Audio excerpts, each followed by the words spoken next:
Tatlım hocam.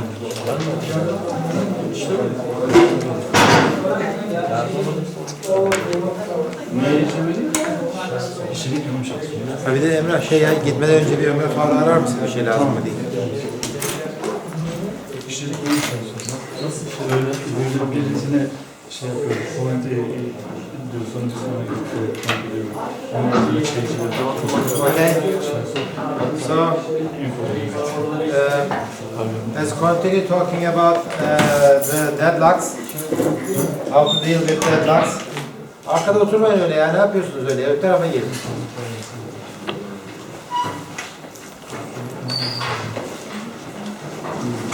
Gelin öte tarafa gelin. Arkada oturmayın.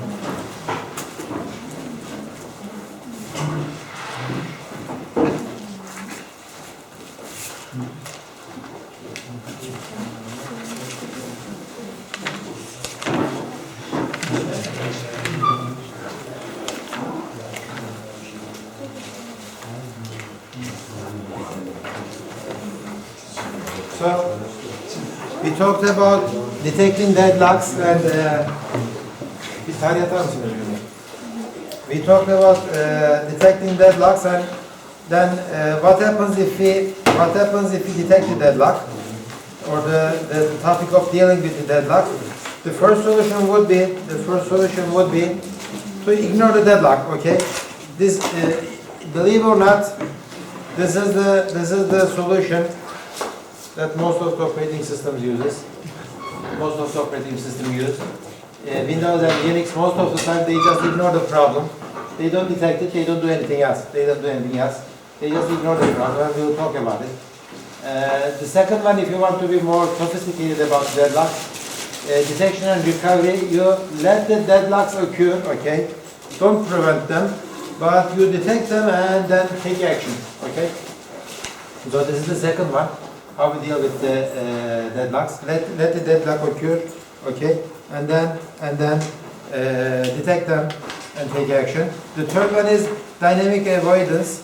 That means that dynamically, if a process request causes a deadlock, then don't let it happen. Okay, don't let that process deadlock the other processes.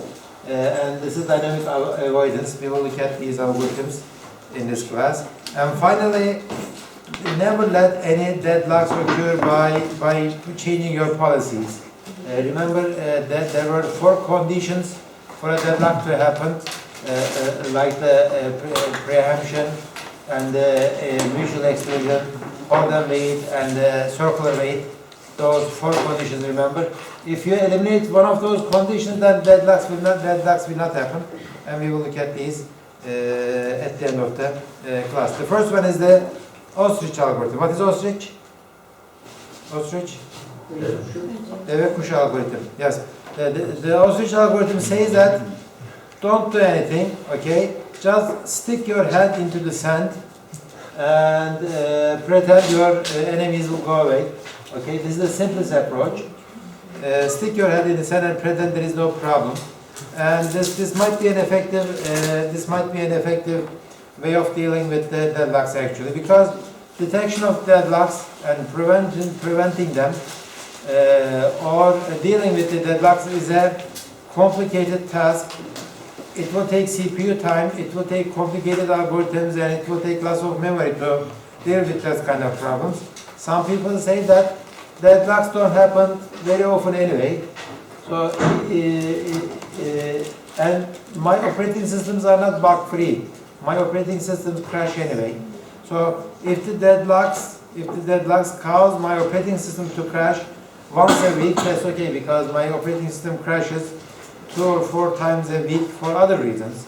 So, this is just one of the problems that I need to deal with, and I'm going to ignore it. So, this OSTRICH algorithm says that don't do anything. Don't pretend that there is no deadlock problem. And Windows and Unix actually are doing this. They don't prevent any deadlocks. They change some of the operating system policies to prevent deadlocks from occurring, but they don't do any detection. They don't do any deadlock conflicts resolutions. Okay. So this is the OSTRICH algorithm. By the way, Ostriches, they don't do this, okay? They don't stick their head into the sand, okay? They never do that, because if they did that, they wouldn't be alive, right? They would be extinct. So for some reason, people believe that ostriches, they stick their heads into the sand. In fact, they don't. Nobody can. They say that nobody can attack an ostrich and eat it or beat it because they are so powerful. Even the lions, they can kill lions by kicking the lion in the head. Okay, so they don't need to stick their head into the sand. They are not afraid of anybody because they are very powerful and they don't do that thing. They stick their head into the sand. But as operating system designers, we do. When it comes to deadlocks, we stick our heads into the sand in case of deadlocks because we don't want to deal them. If you don't want to behave like that, okay, then there are many deadlock detection and prevention algorithms. Let's look at this system. Okay, we have how many processes? 1, 2, 3, 4, 5, 6, 7 processes, and we have a bunch of resources. Say that A holds R and wants S. So R is a resource. Okay. A holds R like that and wants S. So this is how I draw this. This is how I draw this process and resource graph. Right? Remember this? We did this before, like this. Okay. So A requests R, like that, right? So this one, no. A holds R, right? A holds R. This one. What else? S request. What is this? Okay. A is the process. A holds R, requests S, right? This was the structure, and we said that there is a cycle in here because if I follow this path like that, so I am coming back to the same node that I started in this graph. So there is a deadlock in this one. So I am going to see if there is a deadlock with this picture. Yes. So number 1, A holds R and wants S. So I did this. Number 2, B holds nothing and wants T. Okay, there is a process B and it wants T. Okay, this is done. C holds nothing and wants S. This is C. It wants S. So both A and C, they want S, right? And process D holds U and wants S and T. So U, process U. No, not U. Where is my? Can I bring this here? No. Okay. Okay, this is C wants S, right? D holds U. C holds nothing and wants C. Okay. C holds nothing and wants S. Then we are talking about number 4, right? D holds U. D holds U. Where is U? Okay, I need U. D holds U and wants S and T. Wants S and T. Is that correct? Yes. Okay. So 5. E holds T. Where is E? I don't have E. Okay. E holds T and wants V. E holds T and wants V. Where is V? I don't have V. So let me put V here. This is down to F holds W. F holds W and wants U. Where is U? Here, okay. So F holds W This is W. C'yi istiyorum. Aynen sevdim. Okay. So F holds. Okay, F holds. This is correct, right? S holds W and wants S. Where is S? C yukarıda kaldı işte onu dedik işte. Okay, so that's easy. This way. Okay, and this one too. Okay, and G holds V. V, where is V? V is here. Oh, what wants V? Who wants V? O E istiyorum o E'nin E. içinde. E, like that, okay. So, G holds V and wants U. Where is U? Where is U? U is there. And let me put G here. G holds V and wants U. U is here. Okay. So I completed my graph, deadlock graph. And the question is there a cycle in here? Okay. Do you see any cycles? Let me see if there is a cycle. How do I detect the cycle? I would just start from some crazy place. G, U, D, T. Maybe do this. T'den başlasak olur. G, G'den mi? U, D, T. S. T'ye gitsin. No. Ama D'den T'ye giderse biliyorum. G, U, T, E, B. Huh? Onunki. So there is a deadlock, right? So there is a deadlock.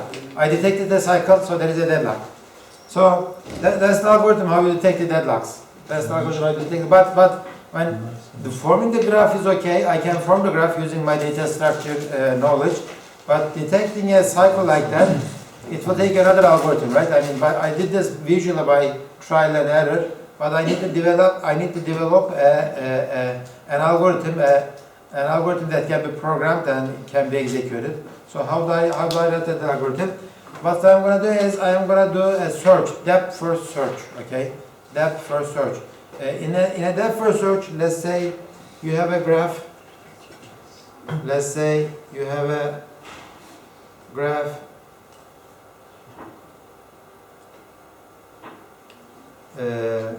Like this, okay? This is my graph.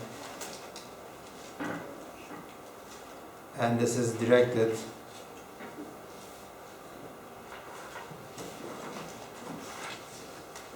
Okay.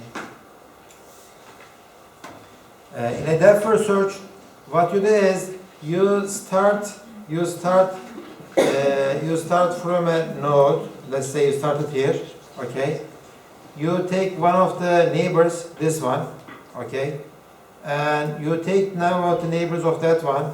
I come here and I cannot go any further, so I come back to this one. I will try to see if there is any, okay, so this was the first one, second one, third one, and I couldn't go anywhere, and I come back to this one, I say that, is there anywhere I can go? No, then I would come here, then I would say that, okay, I visit this one, then I would visit this one 4, then I would say that I already visited this one, so maybe I should go there 5, okay. So there is nowhere to go. I would come back. Is there any way I can go? No, I would come back. Is there any way I can go? So, and I would 6, then 7. This is the order of the visit with the depth first search. This is depth first search. Okay, this is depth first search. So I'm going to do a depth first search starting from each node. Okay. When I do that, if I see myself again in the search list, that means that there is a cycle. Okay. I am doing a depth first search, and I am trying to see if I am coming to myself again. In this case, is there any cycle starting from this one? No. No. But I guess there is no cycle in this graph, right? There is no cycle. Is there? Maybe this one. No, I don't think that there is any cycle in this one. But there is no cycle in this one. So if there is a cycle starting from the first node or any of the nodes, I should come back to my node again. That's the algorithm that we are gonna use to detect these kind of cycles. Okay. By the way, this is this graph, okay, and this graph is the same thing. So they say that there is a cycle. GUDTEB, okay, so there is a cycle. I should detect this one. This is the algorithm. For each node n in the graph, perform the following 5 steps with n as the starting node, okay. So for every node, I'm going to do a depth first search. I will have an L, an empty list first, okay, and I will try to put all the nodes that I'm visiting in that L, and if I see myself in that L, then that means that there is a cycle, okay. Add the current node to the end of the L, end of the list L. Check to see if the node now appears in L in 2 times, okay. Whenever I add a new item into L, I will try to see if L is added before. If so, graph contains a cycle. Okay? If so, the graph contains a cycle. If I don't see myself in the list, okay, then I will continue this process from the given node, see if there are any unmarked outgoing arcs, see if there are any arcs that I didn't go before. If there is, then I pick that unmarked outgoing arc at random and mark it, then follow the current node. So I will try to follow the arcs of that node. Okay. If there is no unmarked nodes from that node, then I have to go back to previous node and do the same thing again. So there is an example directly from the book. In the same graph, first it starts with the node R. Okay. It says that let's start with an R. It says that, okay, L is first, it is R. Okay, then what is the neighbor of R? Then I add it to the list. I will say that L is R, comma, A. Then from A is not the same as R, so there is no cycle here. Then I would add S. So I don't see any cycles, and from this point I cannot go on anymore because there is no arc going from S, there is no arc going from A, there is no arc going from R. So that means that starting from R, I couldn't find any cycles. Okay, I couldn't find any cycles. So I couldn't find any cycles here. Then I will try the same thing with A now. Okay, I will say L is A. Then starting from A, all the neighbors I would add S. Then from S I cannot add anything, so I cannot add from anything from the A. So starting from A, I cannot add anything, so that means I couldn't find any cycle starting from A. So I erase it, so this one didn't work, this one didn't work, this one didn't work. Let's start from B. Okay, let's start from B. Okay, L is B. Started from B. The only way I can go is T. I added T. Okay. From T I can add E. So I don't see any cycles because E is not same as B. E is not same as T. I can add V, then G, then U, then D. From D I can go 2 ways. Okay. S or T. Let's add S. Okay. I added S. Okay. So from S I cannot go anywhere. So that means that I should go back to D, and instead of S I would add T. As soon as I add T, I see that this one and this one is the same. So that means that I found a cycle. Okay? That means that I found a cycle. So you keep doing depth first search, and as soon as either you cannot add anything to the list, or you added something that is already in the list. That means you found the cycle. Okay. Once you found the cycle, that means that what does the cycle means? It means that inside the cycle, this process, and this process, these 3 processes are in a deadlock. This algorithm doesn't tell you how to deal with the deadlock. It just detects the deadlock. It just detects the deadlock using this graph modeling algorithm. Okay. Any questions? So you just do the depth first search on the model graph.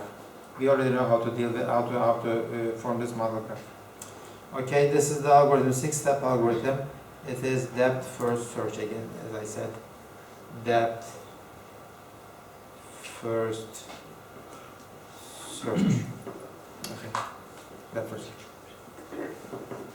So, if there are no questions, then I will move on.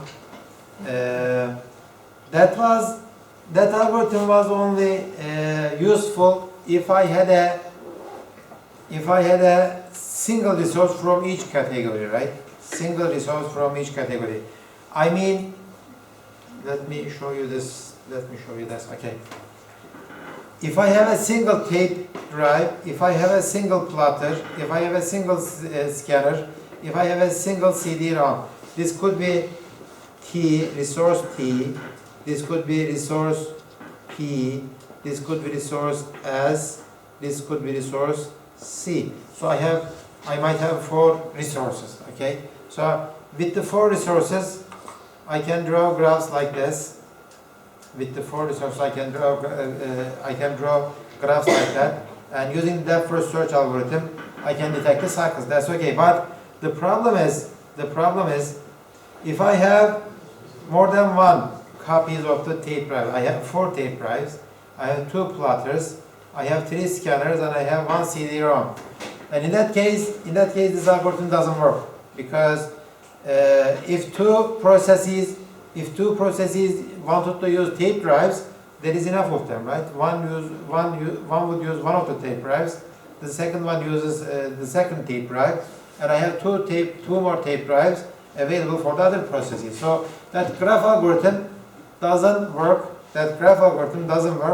With the multiple resources. Okay, with the multiple resources, that graph algorithm doesn't work. So I need to come up with a new algorithm. So that's the type of